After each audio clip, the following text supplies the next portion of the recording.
What's up, Pranay? How are you? Hey buddy, how are you? Good, good, good. How's it going? Today we don't have Shashank here. Thank God for that because I am tired of looking at his face and doing the podcast with him. At least there's some change. I So think I'm so sure you guys miss each other a lot because whenever I'm doing one-on-one Shashank, that's the first topic that he picks up about Rakshat. Rakshat picks up the first topic about Shashank. So I'm sure you guys have no, something. no, no, I'm just like I'm tired of him now. That's why I'm like, okay, I need some fresh person now, new fresh perspectives also. So yeah, I'm Yeah, looking for old person in the new package, but yeah. yeah, maybe. Yeah. So Yeah. so today we are going to talk about lead generation. That's the topic for today, and we will dive. So this is a 15-minute podcast, a hopefully marketing one. We will dive into like say what is lead generation, best practices, and everything that we can package within this 15 minutes. Yep, sounds good. Yeah, perfect. Yeah, good for me. Shorter the better. So awesome. Like, I mean, let me open the floor. Like, what do you think is lead generation, and like how does brands that you like this thing leverage it? See, lead generation, बहुत simple है. I mean, if you break it down, lead that you have to generate. End of the day, any business that you see, right from Apple to any small scale business, Kirana, they all need leads to run and perform and to sustain and to grow, right? Mm-hmm. So leads are nothing. Any user that is interested in your product and services, that might be a potential for you to convert. Mm-hmm. Ideally, for any startup, let's pick up a startup here. The lead flow is basically divided into is divided into parts. Let's suppose starts with, right, the prospect, which can be divided to hot, warm, and cold. Mm-hmm. Then comes your MQL, SQL. MQL is your marketing qualified lead, sales qualified lead, Yeah. and then the final conversion happen based on the duration of the product. So, for instance, if you are taking a product, let's suppose like a mobile phone. Mm. Mobile phone, if you want to purchase, you don't need a decision to make more than 30 days. Mm. Within 30 days, if you need a mobile phone, you can buy. Yeah. Whereas a real estate, if you want to buy, you might require more than 6 months to 1 year. Mm-hmm. So it depends on the AOV of the product, which is average order value, and also the duration and durability of the product. Lead, depends on closing stage. Closing stage of the lead also depends completely from company to company, industry to industry. So to run and sustain any company needs requires leads, like I said. So yeah, crucial. I think very important for anyone, unless and until you are a more a product company, more a tech company. Mm-hmm. Product. When I say you can be like a Duolingo. Right now, Duolingo doesn't have any sales team with them. They heavily depend only on the product to convert. Okay. On Mm-hmm. any dating app like Tinder or Bumble, they don't have a sales team. They just rely on the product. So their lead generation concept is very different. But lead generation is directly you're running some campaigns. It can be any brand, it can be performance driven, it can be digital driven. Anywhere where your main goal is to acquire leads, you can further bifurcate it into hot, warm, and cold, and then eventually sell your product or service for them. Mm-hmm. I So hope that was brief. yeah, Yeah. that was quite a lot in like such other things. So let's like dig deep into it. So how does lead generation happen? Let's say like startup, what are the different, so you mentioned like, I mean, they get leads and then it is Give bifurcated me any hot, warm, and industry. cold. Give me any industry or company. Let's try to break in that with an Okay, example. let's take an example of Salesforce CRM. Let's take that as an example. So Salesforce, yeah, a lot of people will not understand the okay, CRM concept. then Let's okay, then let let's take a very then you have to make people understand CRM, Salesforce, ERP, बहुत कुछ आ जाएगा. Let's okay. pick more. Let's Yeah. take then let me think. Okay, let's take a much more simpler this thing. Let's take a course. Let's take a any growth school, whatever all these courses that are there, great learning, etc. If they want to get this thing with the people to sign up for a particular course, how do they ठीक do? है, upgrade का ले लेते हैं. I think upgrade is a good example. Upgrade, exactly. Upgrade वाला वो Upgrade का ले masters लेते हैं. वाले courses. So upgrade का basic product is they sell certification. Mm-hmm. All right.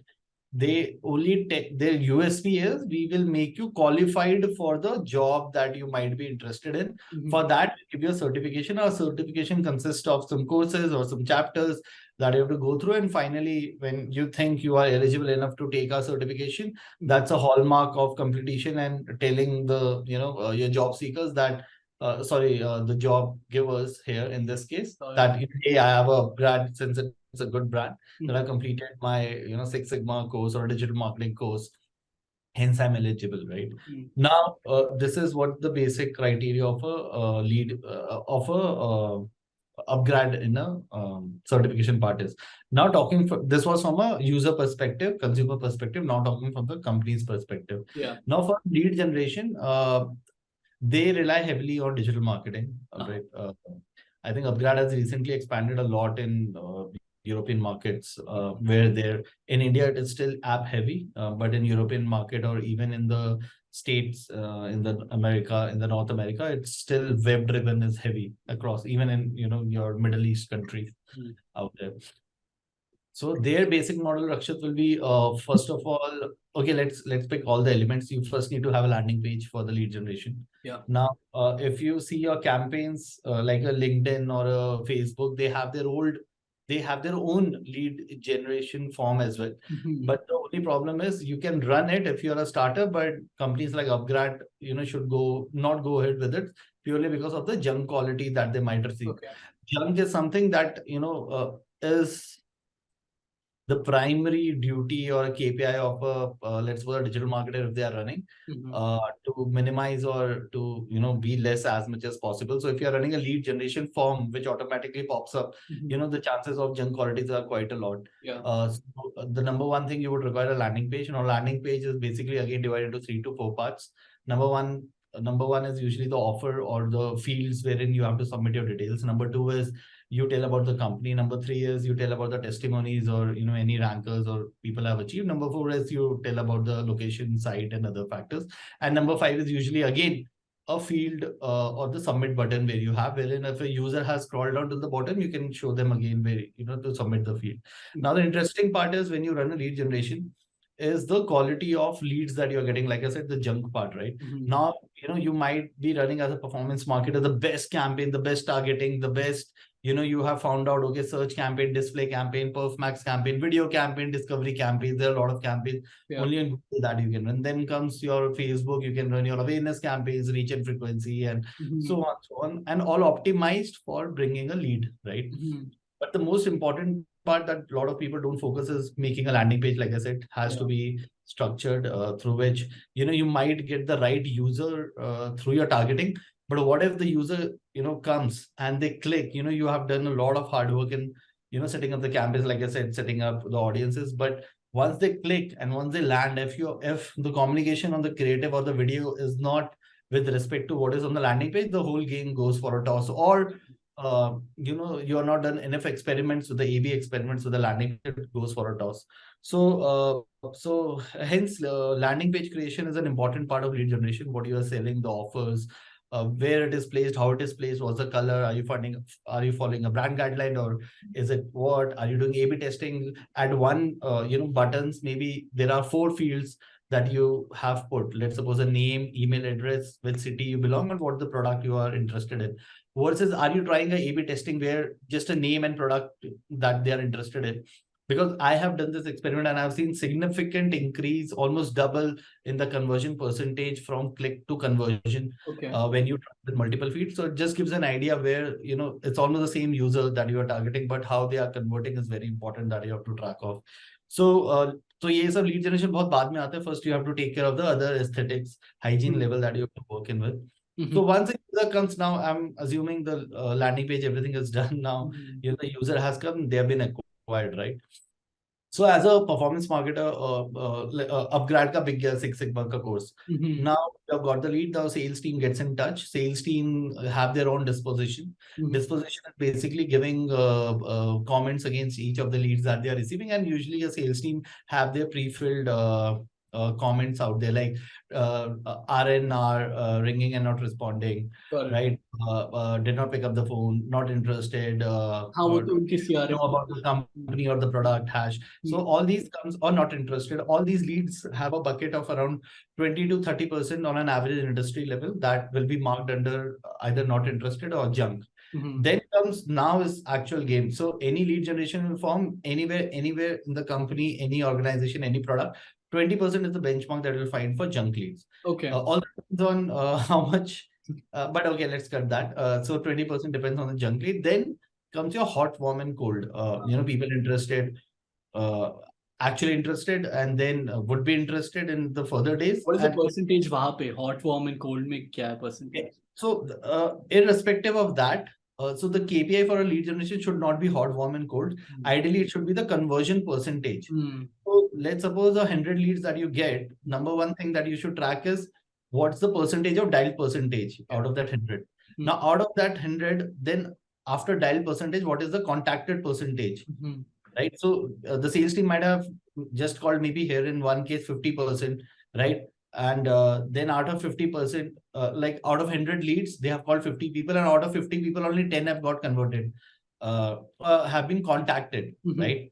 Now that's a significant low number. So that also shows the quality of the leads that you're getting in. So you have to see the funnel across.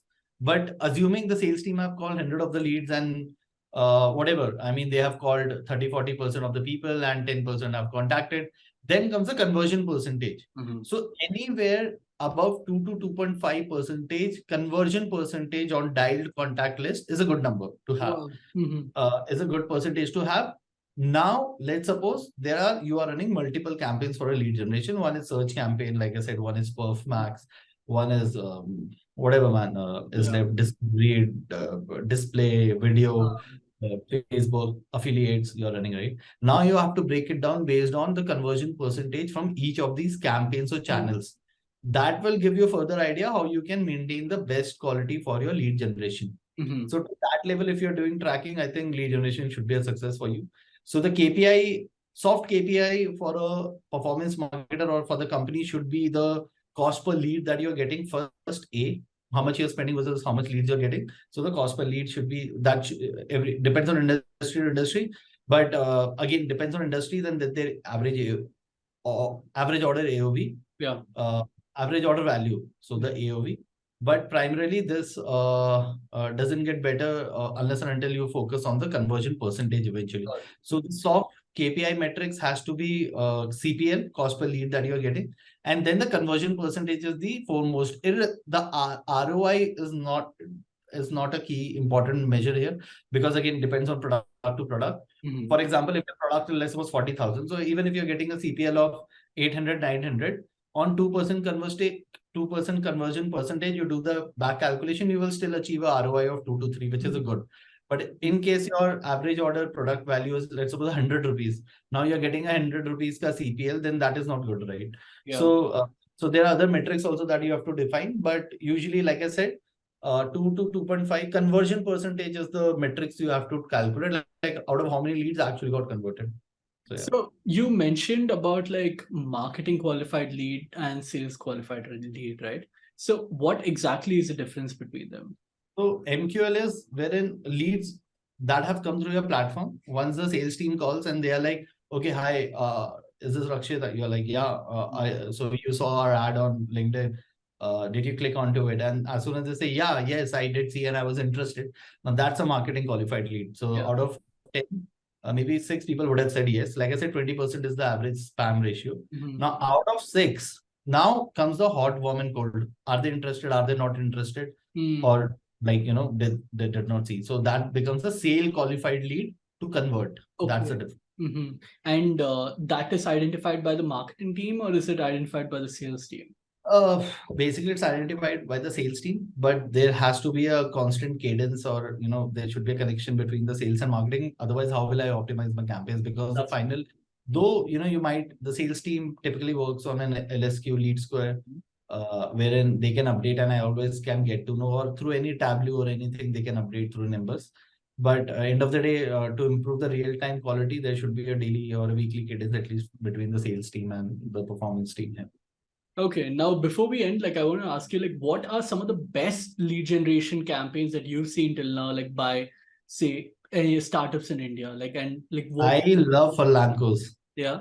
See, everyone see Furlanco, their CL, their performance campaigns, how quirky they are with their communication. I love them. I think their creative team is good. Heads up, both hands up. I love their communication. I love their flow, their CLM. Also depends, see, even insurance company, if you want to take insurance, you can just go to Go Digit right now, and anyone if listening can give this a try. anywhere between 10 a.m. to 5 p.m. If you go for go digit and you just give your details, within 1 minute you will get a call. Wow.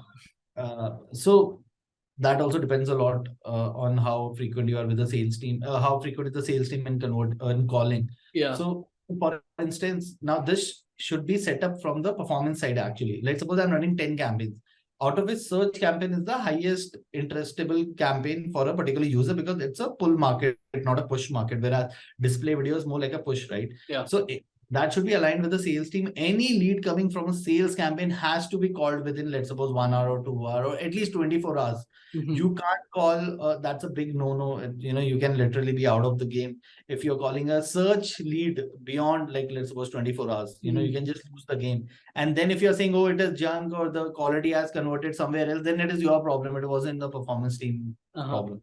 But yeah, in terms of proactiveness, if you want to say any insurance company, perfect. Any travel company, travel, I'm not sure, I haven't done any experiment, but insurance I did. Within 1 minute, you get a call back. So I think if that kind of proactiveness can be there from the sales team, I think you do run a great 360 lead generation campaign. And what do you mean by pull and push? So you mentioned that. So campaigns are divided on a skeleton level into pull and push. Pull is basically something you're pulling and pushing is something pushing. From the ads level, if you came onto a website called ClickBuzz and you see the ad, you did not come there to see the ad. You came there to ClickBuzz, right? So if I'm showing you the ad, that's a push marketing. I'm pushing the ad towards you. Pull is as a user, you came onto the platform looking out for something, and then I showed you the ad, which is primarily a search campaign. So that's a pull campaign, wherein the user interest or intent will always be higher than a push campaign. Perfect, man. Like, I mean, I got a lot of new information today as well. Like, and this thing was, I had a blast talking to you.